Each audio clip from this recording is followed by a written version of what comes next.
Donc, shalom, shalom. Nous poursuivons notre enseignement toujours sur la foi en Dieu. Et comme à la coutume, je vais inviter chacun d'entre nous à prendre nos Bibles et qu'ensemble nous puissions nous édifier. Donc, nous sommes toujours sur notre thème, la foi en Dieu. Hier, nous avions essayé d'étudier un peu la foi en Dieu et voir quelques autres aspects, en fait, de la parole. Nous avions notamment vu comment est-ce que le diable aussi combat au niveau de nos pensées, pour pouvoir nous affaiblir et pour pouvoir par la suite nous dominer. Et j'aimerais vraiment qu'on puisse encore voir davantage, un peu plus en profondeur, en fait, cet aspect-là qui me semble très important. Parce que c'est des aspects qu'on avait déjà vus, mais ça fait partie aussi de notre foi. Parce que dans notre foi, il y a l'aspect aussi du combat. Il ne faut pas oublier parce que c'est un pilier de notre foi.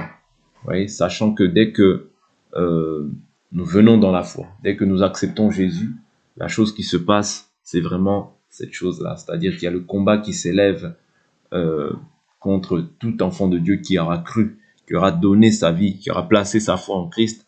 Il faut savoir que dès lors où tu donnes ta vie à Jésus, les combats s'élèvent. Et c'est ce sur quoi je voulais vraiment me focaliser aujourd'hui, sur l'aspect du combat. C'est ce que nous allons étudier par la grâce du Seigneur. Donc, prenons l'écriture dans le livre de Matthieu. Ce sont des choses que nous avons déjà vues, mais nous ne cessons de répéter ces choses-là. Nous les disons par moments de manière différente, mais néanmoins, tout ce que nous disons, c'est toujours pour l'édification. Parce que tout ce que nous apportons peut toujours apporter une édification, un enseignement en plus. Donc, c'est très important à saisir ces choses-là. Voilà. Donc, prenons Matthieu chapitre 3.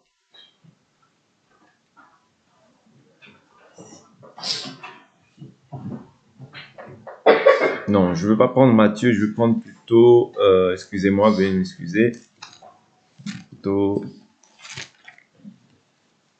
Marc, peut-être il parle mieux de ça.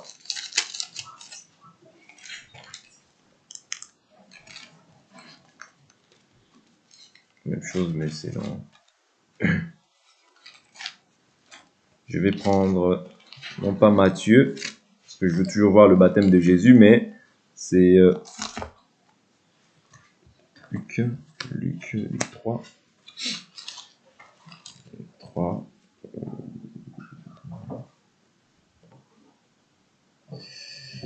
Je vais prendre Marc 1.9 peut-être. Marc 1.9, ça me renvoie vers Marc 1.9. On va voir si c'est ça.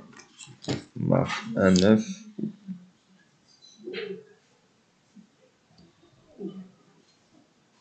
Voilà, Marc chapitre 1 verset 9. Ici c'est ce que je voulais un peu traiter. Donc, Marc chapitre 1 verset 9. En ce temps-là, Jésus vint de Nazareth en Galilée et il fut baptisé par Jean dans le Jourdain.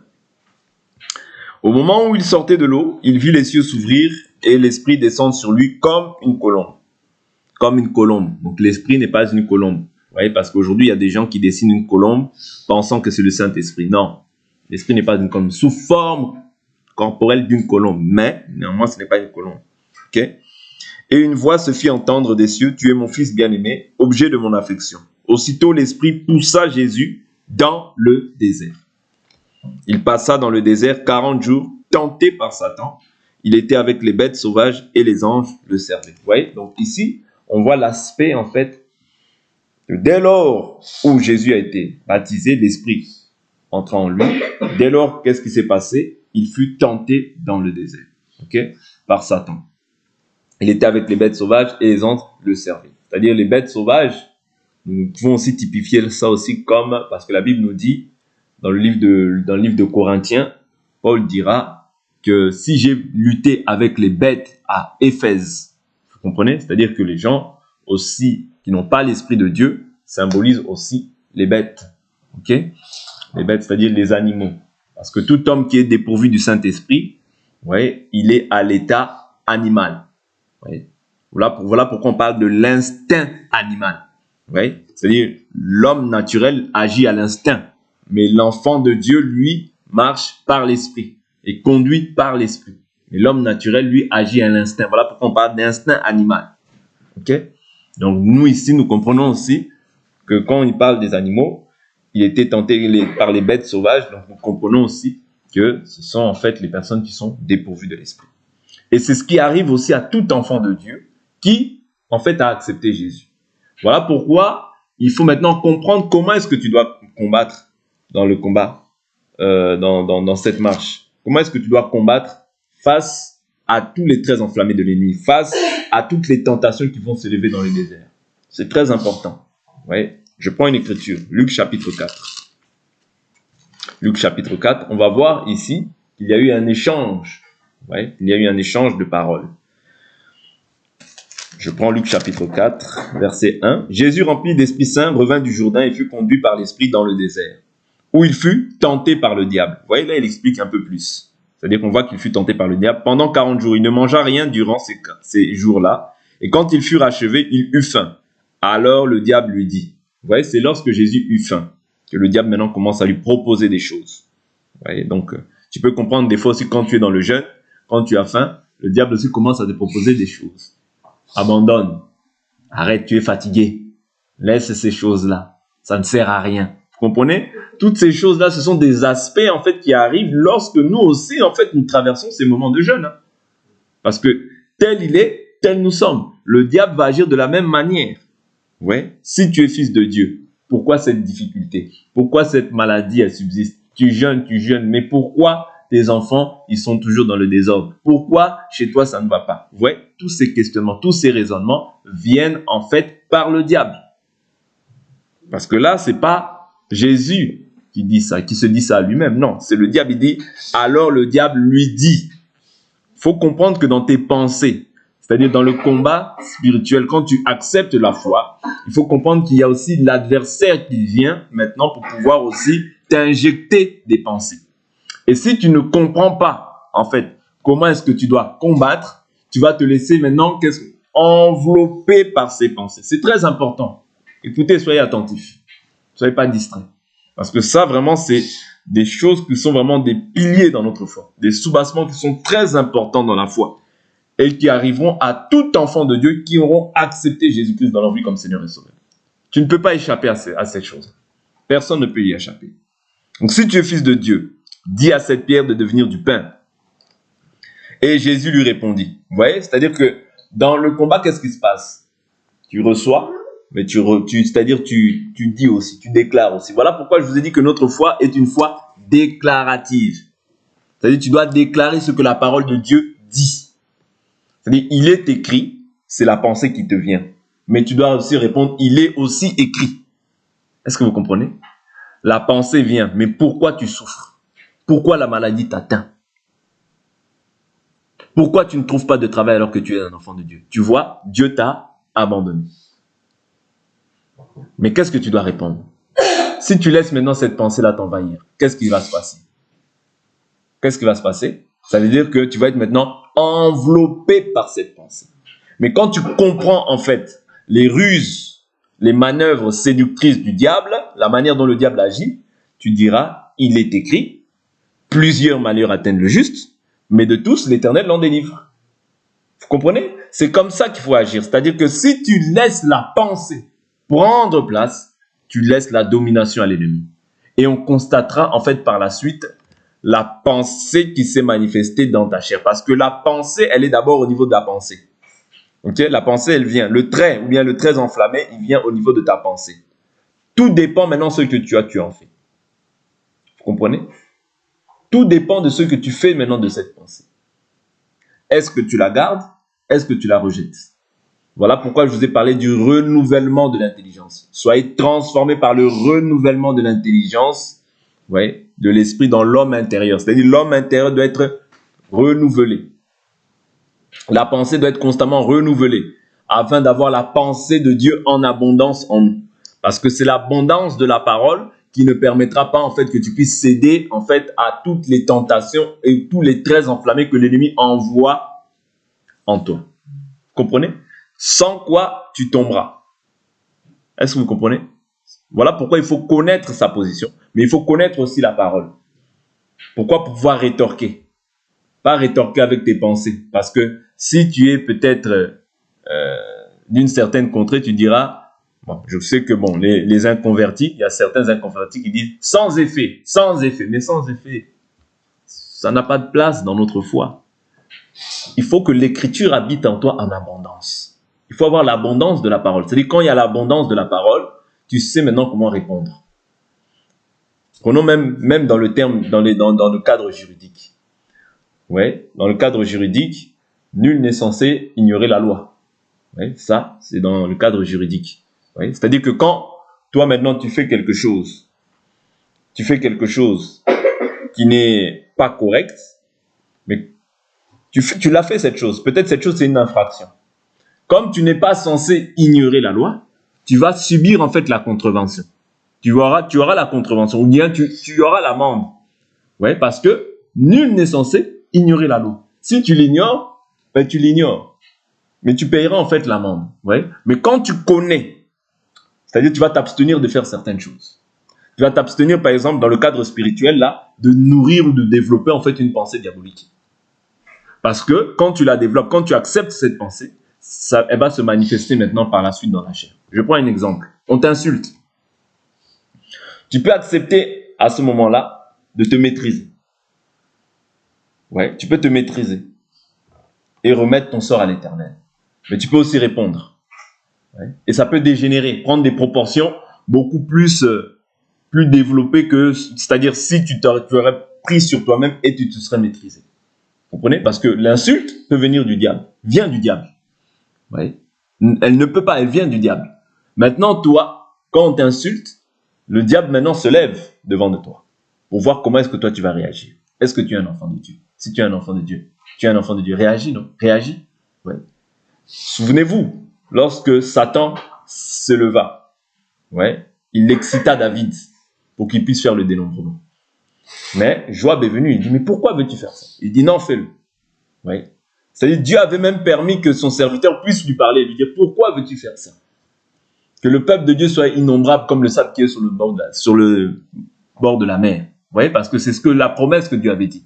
C'est-à-dire, on ne pouvait pas comptabiliser, en fait, la descendance d'Israël. Non.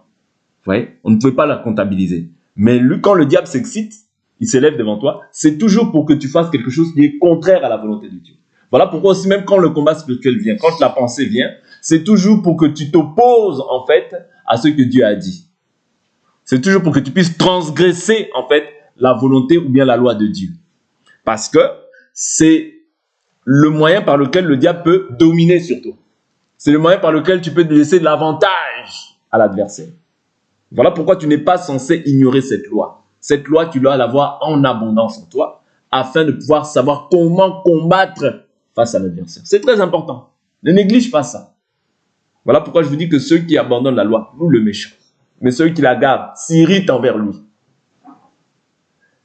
Ok? Donc ici, on voit un premier aspect. Si tu es fils de Dieu, dis à cette pierre de devenir du pain. Jésus lui répondit, il est écrit. Vous voyez, c'était un combat de il est écrit, il est aussi écrit. Vous voyez, c'est-à-dire que il est écrit, c'est un fait, parce que ne soyez pas étonnés hein, que le diable aussi connaît la parole. Ouais, le diable aussi connaît la parole. Donc ne sois pas étonné si ses enfants, si ses fils, si ses serviteurs aussi connaissent la parole. Ne sois pas impressionné parce que quelqu'un a la parole en abondance. Non. Ouais.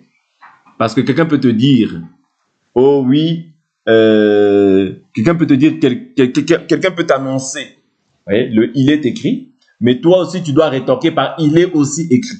Je prends un exemple. Un fils du diable c'est-à-dire parce que le diable il va toujours venir mais tordre le sens des Écritures. Ouais. Quand il vient, c'est pour tordre le sens des Écritures. Il ne vient pas, il vient avec des motifs impurs. Je prends un exemple dans le jardin. Il vient et dit, Dieu sait, parce que Dieu avait donné le commandement. Le commandement, c'est, vous ne mangerez pas de l'arbre de la connaissance du bien et du mal. Ouais. Il vient voir la femme, il dit, oh, Dieu sait que si vous mangez, vous deviendrez comme des dieux. Ouais. Connaissant le bien et le mal. Ok? Est-ce que c'était faux? C'était vrai. Mais la motivation était impure. Est-ce que vous comprenez?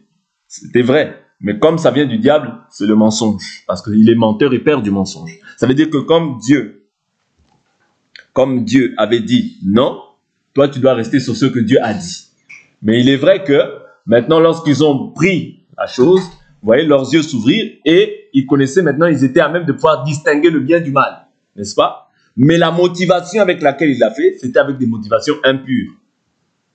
Voilà pourquoi Paul dira, notre prédication ne relève pas sur des motivations impures. Oui. C'est-à-dire la prédication, elle ne doit pas être fondée sur des motivations impures. Je prêche pour lui. Je prêche comme ça, elle va sentir. Je prêche pour l'attaquer lui. Non, ça ce sont des motivations impures. Nous prêchons conduits par l'Esprit de Dieu afin d'édifier le peuple de Dieu et qu'il puisse parvenir à la connaissance et à la repentance si pour certains il y a lieu de se repentir. C'est ça le but. Oui. C'est poussé par l'Esprit que les hommes ont parlé de la part de Dieu. Ce n'est pas poussé par des motivations impures. Ah, comme il a dit ça, moi aussi je veux dire ça. Non, ça c'est des motivations impures. Ça veut dire là on comprend que ce n'est plus l'Esprit qui t'anime, mais c'est le diable, c'est poussé par le diable. Oui. Est-ce que vous comprenez? Ça veut dire qu'il y a des choses qui peuvent être vraies, que les gens peuvent dire qu'ils sont vraies, mais quelle est la motivation qui t'anime? Qu'est-ce qui te pousse à faire la chose? C'est-à-dire que des fois, il y a des motivations qui sont impures. Et nous, étant des enfants de Dieu, nous devons savoir discerner. Vous voyez? Quand la personne prêche avec un motif valable ou pur, ouais, et quand la personne prêche avec des motivations impures. De toute manière, tu vas le sentir parce que ça n'édifie en rien.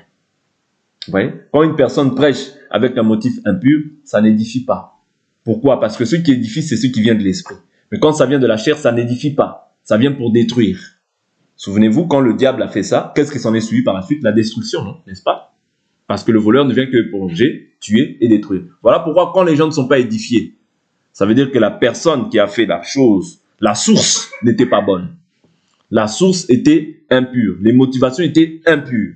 Voilà pourquoi il faut toujours s'assurer que tout ce que nous faisons, ce soit déjà poussé par l'esprit et que le mobile ne soit pas impur, mais qu'il soit vraiment pur pour la gloire de notre Seigneur. C'est là que ça va édifier et porter du fruit dans la vie des gens.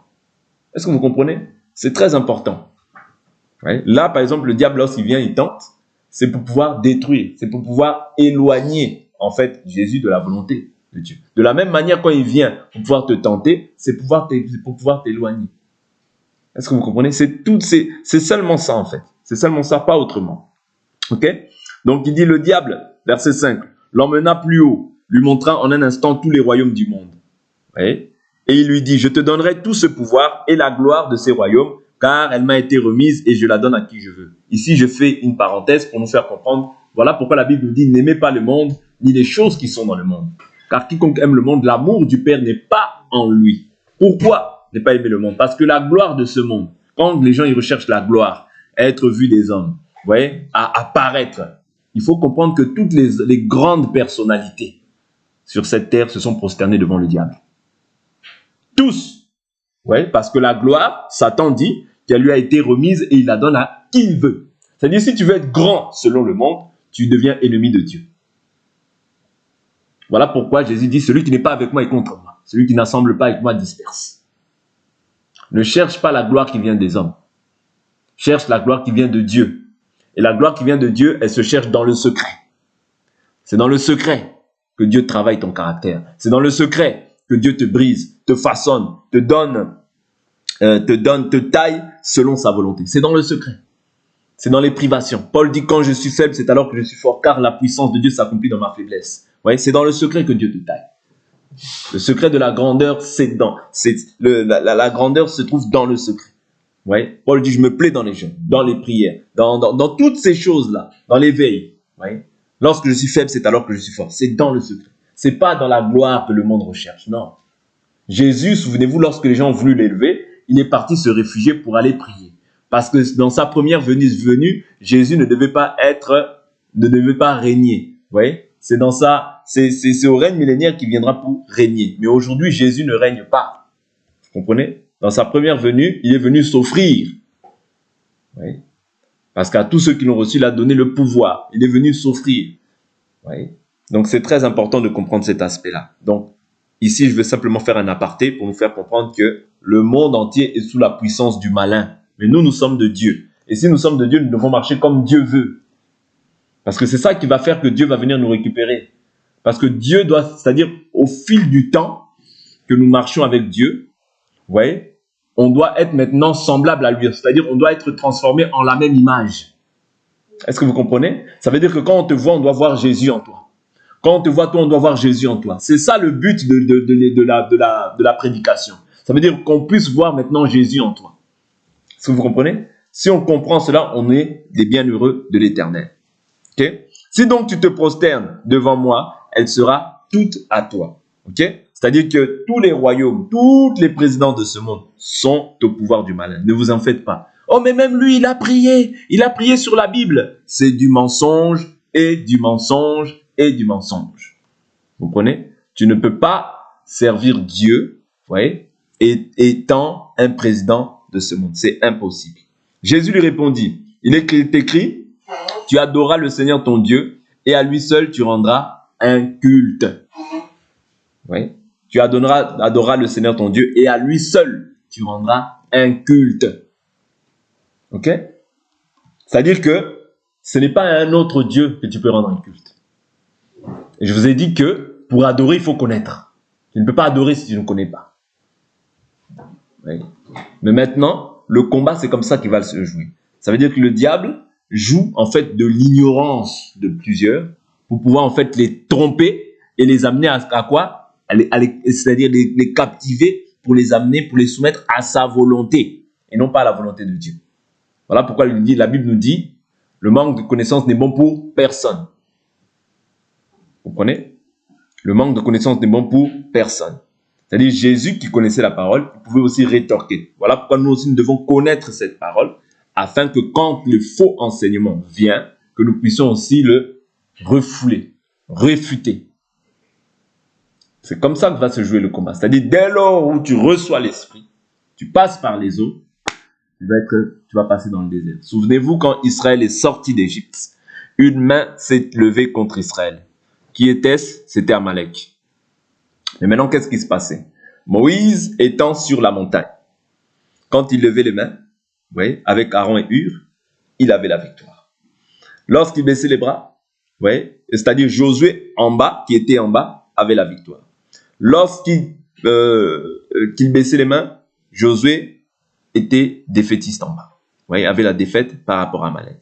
Simplement pour nous faire comprendre que ce que tu es dans le spirituel, c'est ce que tu seras dans le naturel.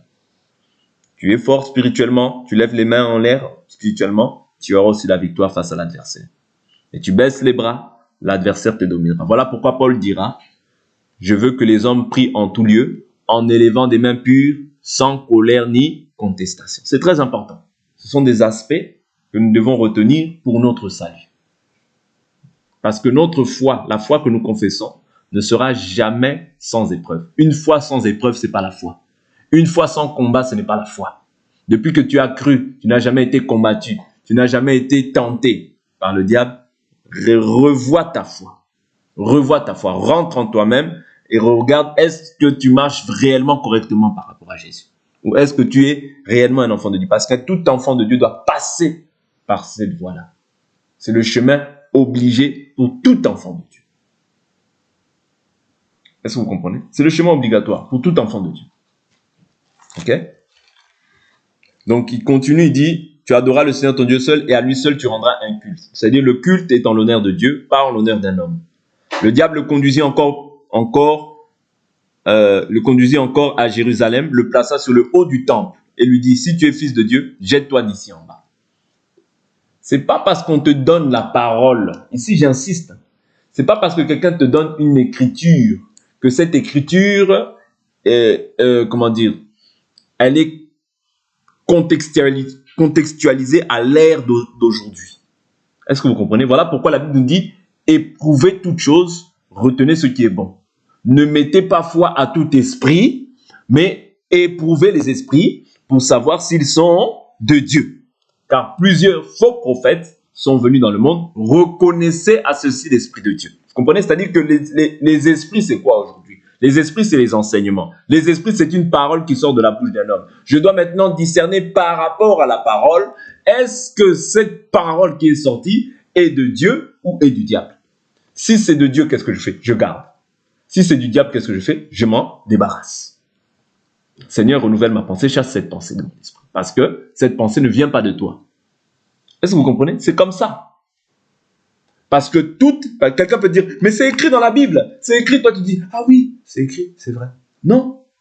C'est écrit, mais est-ce que c'est contextualisé dans l'ère dans laquelle nous sommes aujourd'hui?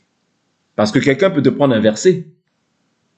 Ouais, c'est ça que le diable a fait. Est-ce que le diable, il a pris quelque chose qui est en dehors de la Bible? Non. Il a pris des écritures qui étaient dans la Bible. Est-ce que vous comprenez? Mais quand vous comprenez maintenant, on doit comprendre maintenant ce qu'on appelle les dispensations. Jacob a eu 4 femmes. Donc, c'est écrit dans la Bible. Il a eu Rachel, il a eu Léa, il a eu Rachel, il a eu Zilpa Zilpa et, bon, j'ai oublié l'autre. Zilpa et Bila. Vous voyez? Donc, au jour d'aujourd'hui, les gens ils vont te dire aussi, on peut avoir aussi, c'est-à-dire, vous voyez, hein, c'est écrit dans la Bible, c'est écrit dans la Bible, c'est écrit dans la Bible, mais est-ce que c'est contextualisé dans l'ère actuelle? Non. Au jour d'aujourd'hui, Jésus dit, vous voyez, Jésus dit, quant à ce qui concerne le mariage, au commencement, il n'en était pas ainsi. L'homme fit l'homme et la femme. Et la femme. Vous voyez, c'est-à-dire, et une femme. C'est-à-dire pas 2 femmes. Non. Mais au jour d'aujourd'hui, tu vas voir des gens courageux qui se lèvent, qui commencent à dire non, la polygamie est permise parce que c'est écrit dans la Bible. Tout ce qui est écrit n'est pas aujourd'hui contextualisé dans l'ère actuelle, dans l'ère de l'Église. Non. Dans l'ère de l'Église, ces choses-là prennent fin. Vous comprenez? C'est pour ça que je vous dis que ce n'est pas parce que quelque chose est écrit dans la Bible que nous pouvons aujourd'hui embrasser cette doctrine. Non. Oui, parce que le diable joue sur les détails. Le diable joue sur la subtilité. Okay? C'est très important de comprendre ces choses-là. Donc, tout ce qui est écrit n'est pas forcément acceptable, n'est pas forcément embrassable. Oui? Nous ne devons pas saluer ces choses-là. Parce que la Bible dit, si quelqu'un dit salut à cette doctrine, ouais, si quelqu'un apporte une autre doctrine, ne lui dites pas salut. Car celui qui dit salut participe à ses mauvaises œuvres. Ouais, donc faites attention de ne pas embrasser une autre doctrine. Restons dans la simplicité de l'évangile pour notre salut. Je continue, il dit, au verset 10, il dit, car il donnera pour toi des anges, des ordres à ses anges afin qu'ils te gardent et ils te porteront sur les mains, de peur que ton pied ne heurte une pierre. Jésus lui répondit, il est dit, tu ne tenteras pas le Seigneur ton Dieu. Après avoir achevé de le tenter, le diable s'éloigna de lui jusqu'à une autre occasion. Ça, c'est aussi un autre point que je voulais soulever. On ne tente pas Dieu. Est-ce que vous comprenez? Je prends un exemple. Toi, on te dit que la nourriture là est empoisonnée. Il y a le poison. Là, tu dis non, il est écrit que vous prendrez des breuvages mortels, cela ne vous fera rien. Là, tu tentes Dieu. Ouais, là, tu tentes Dieu. Est-ce que vous comprenez? On ne tente pas Dieu. Ne force pas Dieu à faire ce que Dieu ne veut pas faire. Oui. Quand Dieu te montre quelque chose, c'est ça l'amour de Dieu. Ne dis pas non, moi je sais, non, de toute manière, moi j'ai pas peur. Non, non, non. Toi, tu n'es rien. Si ce n'est pas la présence de Dieu, Satan même va te bouffer correctement. Oui. Correctement, je vous dis, parce que la Bible nous dit que les anges sont supérieurs en force. Ça veut dire que c'est Dieu qui te garde. Mais ne tente pas Dieu, ne pousse pas Dieu à vouloir faire ce que Dieu, c'est ici Dieu t'a montré, c'est ça l'amour de Dieu. Toi maintenant, préserve-toi. La Bible nous dit, soyez sage. Vous voyez? Soyez prudent comme les serpents. Vous comprenez? C'est-à-dire qu'on doit être prudent dans la marche. Maintenant, prenons une écriture dans Éphésiens chapitre 6 pour voir comment est-ce qu'un enfant de Dieu, vous voyez, c'est ce que nous avions essayé de voir hier, mais je l'ai dit oralement. Éphésiens chapitre 6. Éphésiens chapitre 6, c'est très important. Verset 10, l'Écriture nous dit, « Au reste, fortifiez-vous dans le Seigneur et par sa force souveraine. Revêtez-vous de toutes les armes de Dieu afin de pouvoir tenir ferme contre les manœuvres du diable. Vous comprenez? Ça veut dire que le diable a plusieurs manœuvres. Autrement dit, plusieurs stratégies par lesquelles il va essayer de pouvoir nous détourner en fait du salut. Parce que je vous dis toujours, le problème du diable, c'est quoi? C'est qu'il est descendu avec une grande colère, sachant qu'il lui reste peu de temps. Mais qu'est-ce qu'il cherche? Il cherche maintenant à détourner les saints de la voie. Voilà pourquoi il va t'emmener des fois des amis compliqués. Ah oui, le diable peut créer aussi ça. C'est-à-dire qu'il peut chercher à t'envoyer des amis bizarres pour que toi, tu empruntes leur voie. Parce qu'il sait qu'au travers d'eux, toi, tu peux facilement céder. Faites attention. Préservez-vous. Oui, mais pourquoi? Va avec l'homme là. Vas-y, vas-y, vas-y. Vas-y, il te pousse. Vas-y, vas-y, mais vas-y. Mais va avec lui, va avec lui. La Bible nous dit, heureux l'homme qui ne marche pas selon les conseils des méchants, qui ne s'assied pas en compagnie des moqueurs, qui se détourne de la voie des pécheurs, mais qui trouve son plaisir dans la loi de l'Éternel. Vous comprenez? Le diable peut susciter aussi des mauvaises compagnies dans ta vie, mais simplement pour pouvoir te détourner de la volonté de Dieu. Faites attention. Même nous, peut le faire. Vous voyez? Parce que Paul dit qu'il s'élèvera parmi vous, vous voyez, parmi vous s'élèvera aussi des loups ravisseurs, oui, qui n'épargneront pas la bergeuse. C'est-à-dire le diable va toujours chercher à s'infiltrer quelque part, à s'infiltrer dans ta camaraderie, à s'infiltrer dans quelque part pour pouvoir en fait t'éloigner, pour pouvoir en fait enseigner des fausses doctrines, pour pouvoir en fait te détourner du salut. Voilà pourquoi il faut faire attention. Quand il parle à Timothée, il dit « Veille sur toi-même et sur ton enseignement. En agissant ainsi, tu te sauveras toi-même ainsi que ceux qui t'écoutent. » Ça veut dire qu'on doit veiller sur nous-mêmes, sur l'enseignement et sur ceux qui nous écoutent. C'est-à-dire veiller aussi sur ceux qu'eux écoutent. Qu'est-ce qu'ils écoutent? De quoi ils se nourrissent? Est-ce que vous comprenez? Le premier prophète de ta vie, c'est toi-même. C'est-à-dire c'est toi-même qui dois chercher à faire c'est-à-dire à t'entourer des personnes qui peuvent être une bénédiction pour toi. Ne cherche pas à t'entourer des gens qui sont pires que toi. Des gens qui sont pires, des gens qui veulent t'éloigner du salut. Non. Reste ferme et attaché à la parole que tu as entendue dès le commencement. Je continue l'écriture. Revêtez-vous de toutes les armes de Dieu afin de pouvoir tenir ferme contre les manœuvres du diable. Les, au pluriel. C'est-à-dire qu'il y a plusieurs manœuvres que le diable va faire seulement pour te détourner de la volonté de Dieu. De la même manière qu'il y a de la joie pour un seul pécheur qui se repent, de la même manière dans le royaume de Satan aussi, il y a de la joie pour un seul croyant qui se détourne de la volonté de Dieu. Vous comprenez? Parce qu'il y a de la joie dans le ciel, mais il y a de la joie aussi dans le monde des ténèbres pour une seule personne qui s'égare. Parce que le diable, se sachant condamné, il ne veut pas partir seul. Il doit attirer un maximum avec lui pour qu'eux aussi, ils subissent la même sentence et la même condamnation que lui. Vous comprenez? Voilà pourquoi restons attachés. Le temps est court. La Bible dit rachetez le temps. Les jours sont mauvais. Et comment est-ce que nous devons racheter le temps étant en Christ? C'est dans la vie de sanctification, dans la vie de prière, dans la vie de la parole. C'est ça, racheter le temps. Ne te dis pas, moi je suis jeune, j'ai encore le temps. Non, tu ne sais pas ce qu'un jour peut enfanter. Tu ne sais pas même ce que cette nuit-là peut enfanter. Tu ne sais pas. Dieu peut décider de te récupérer. Il n'aura pas mal fait, parce qu'il est libre. Mais s'il te récupère, qui te récupère dans le Seigneur, qui te récupère dans la parole. Voilà pourquoi attachons-nous à ce qui est important. Il y a des choses qui sont secondaires dans la vie, il y a des choses qui sont essentielles. Les choses essentielles, c'est cela pourquoi nous devons donner notre temps, notre vie. Car nous n'avons pas à lutter contre la chair et le sang. C'est-à-dire, moi, je ne lutte pas contre les individus, contre les personnes. Je ne me bats pas contre les personnes. Comme dans la loi, ils se battaient physiquement avec les gens. Mais au jour d'aujourd'hui, notre combat, il n'est pas physique, mais il est spirituel. Je vous ai montré tout à l'heure comment est-ce que le diable peut venir injecter ta pensée. Il est écrit. Toi, tu dois répondre aussi, il est aussi écrit. Ouais, si cela ne cadre pas avec la parole, si une personne vient t'annoncer une autre chose, tu dois répondre « il est aussi écrit ». C'est très important. Le « il est aussi écrit », vous voyez, te sauvera et gardera ton âme, ok, des traits enflammés du malin. Vous voyez, contre la chair et le sang, mais contre les principautés. Vous voyez, c'est-à-dire il y a des principautés. Les principautés. Contre les pouvoirs. Vous voyez, contre les pouvoirs. Contre les dominateurs des ténèbres d'ici-bas. Contre les esprits du mal dans les lieux célestes.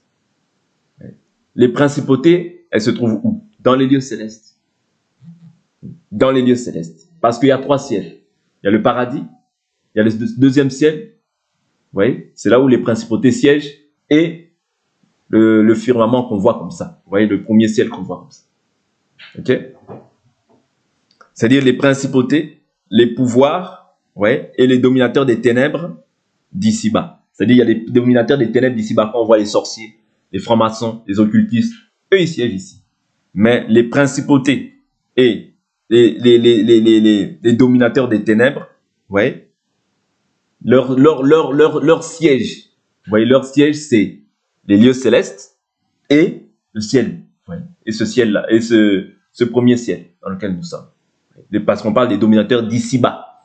Ils ont des pouvoirs.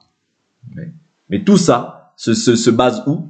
Dans le premier ciel et dans le second ciel. Parce que dans le troisième ciel, c'est le paradis. Paul dit, je fus emmené dans le troisième ciel, dans le paradis. C'est-à-dire, le troisième ciel, ils n'ont pas accès. Mais leur activité se situe dans le premier ciel et dans le second ciel. Ouais. Contre les esprits du mal dans les lieux célestes. C'est-à-dire, les esprits du mal agissent aussi dans les lieux célestes, mais ils peuvent agir aussi dans le premier ciel. Ouais. Et ici, ici-bas, ils agissent par les pouvoirs, par les marabouts, par les sorciers, par les occultistes, toutes ces choses-là. Vous comprenez? Mais nous sommes, la Bible nous dit, je vous ai donné le pouvoir de marcher sur les serpents, sur les scorpions, sur toute la puissance de l'ennemi, et rien ne pourra vous nuire. Est-ce que vous comprenez? Ça veut dire que toi, tu as l'autorité, mais cette autorité, comment est-ce que tu la gardes? Tu la conserves? Tu la conserves seulement lorsque tu restes en Christ Jésus. Quand tu demeures dans sa parole. C'est là que tu as la domination sur les principautés, les autorités, les esprits du mal dans les lieux célestes. Est-ce que vous comprenez? Est-ce que vous comprenez? En dehors de ça, tu n'as pas la domination. C'est eux qui te dominent. Est-ce que vous comprenez? Parce que les esprits dans les lieux célestes, ils peuvent influencer un lieu, un endroit. Ils peuvent influencer. Vous voyez, le sort, on avait déjà partagé sur ça il y a longtemps. Ils peuvent influencer. Voilà pourquoi tu peux voir dans certaines contrées, il y a beaucoup de meurtres. Vous voyez, ce sont les esprits, les esprits du mal qui peuvent influencer cette ville-là afin qu'il y ait la débauche, afin qu'il y ait la prostitution, afin qu'il y ait des meurtres, toutes ces choses-là. C'est d'abord spirituellement que ces choses-là se font et ça se matérialise aussi dans le physique. Mais ce n'est pas le thème de notre partage d'aujourd'hui. Mais simplement pour nous faire comprendre que ces choses-là sont réelles, elles existent. Mais nous maintenant, la Bible nous dit quoi au verset 13? Elle nous dit, c'est pourquoi prenez toutes les armes de Dieu afin de pouvoir résister dans le mauvais jour et tenir ferme après avoir tout surmonté. Ouais, nous devons tenir ferme après avoir tout surmonté. Ok? Résister dans le mauvais jour. Parce que la Bible nous dit, la nuit est avancée, le jour approche. Ouais. La nuit est avancée, le jour approche. Et la Bible nous dit, rachetez le temps car les jours sont mauvais. C'est-à-dire les jours que nous traversons sont mauvais. Et quand on parle de la nuit, on parle du temps dans lequel nous sommes. Nous sommes dans le temps du soir. Mais c'est nous qui sommes la lumière du monde. Nous qui avons les armes, voilà pourquoi ceux qui sont de ce monde ne peuvent pas nous aimer. Pourquoi? Parce que nous sommes la lumière. Nous venons en fait dévoiler les œuvres ténébreuses. Et en fait, le prince de ce monde, ouais, le prince de ce monde agit avec les principautés. Ouais, le prince de ce monde, voilà pourquoi on l'appelle le prince de ce monde. Ouais, agit avec des principautés pour pouvoir maintenant communiquer en fait sa pensée, ouais, communiquer en fait des choses mauvaises dans la vie des gens, pour que les gens soient influencés, ouais, par la puissance du monde des ténèbres. Débauche, meurtre, viol, toutes ces choses-là, ce sont des choses des ténèbres. Ouais. par lesquelles les principautés influencent chaque contrée. Mais nous ne sommes pas influencés par ces choses-là parce que nous, ce qui nous influence, c'est la parole. Nous avons aussi revêtu un esprit nouveau et c'est le Saint-Esprit qui nous garde. Mais maintenant, il nous faut absolument revêtir les armes de l'Esprit. On va s'arrêter là. Verset 13. C'est pourquoi prenez toutes les armes de Dieu afin de pouvoir tenir ferme dans les mauvais jours et tenir ferme après avoir tout surmonté. Tenez donc ferme, ayez à vos reins la vérité pour ceinture. Ouais. Dire la vérité. C'est une arme que l'Éternel nous donne pour ne pas succomber face à l'adversité. Il nous dit quoi? Ayez à vos reins la vérité pour ceinture, revêtez la cuirasse de la justice, être juste dans tout ce que nous faisons, mettez pour chaussures à vos pieds les bonnes dispositions que donne l'évangile de paix. Prenez en toutes circonstances le bouclier de la foi, c'est-à-dire avoir par rapport à tout, avoir toujours la foi. Toujours la foi. Oui. Le bouclier de la foi. Parce qu'il dit, prenez en toutes circonstances le bouclier de la foi avec lequel vous pourrez éteindre tous les traits enflammés du malin. Prenez aussi le casque du salut et l'épée de l'esprit qui est la parole de Dieu. Priez en tout temps par l'esprit avec toutes sortes de prières et de supplications. Veillez-y avec une entière persévérance, priez pour tous les saints. Vous voyez? C'est-à-dire que c'est ces choses-là dont nous devons nous revêtir. Et il a établi ces choses-là comme étant un guerrier parce que nous sommes dans un combat perpétuel. C'est ça que Israël était dans le désert. Dieu avait dit que Dieu pouvait faire passer Israël rapidement pour aller à Canaan. Mais il a dit non. Dieu les a détournés pour les faire passer pour qu'ils apprennent à combattre. Ouais. Pour qu'ils apprennent à combattre. Ok? Et le combat, en fait, était important. Parce que quelqu'un qui ne combat pas, quelqu'un qui ne connaît pas, en fait, la règle, la loi du combat, va facilement, c'est-à-dire quand il va voir les combats, il va facilement être ébranlé. Or, nous devons apprendre à combattre si nous voulons subsister, en fait, dans ce désert. Amen. Donc, c'est très important de comprendre, en fait, les manœuvres du diable pour nous décourager. Nous ne devons pas être découragés, mais nous devons toujours être encouragés par cette parole. Que le Seigneur nous bénisse pour aujourd'hui. On s'arrête là. On va prier.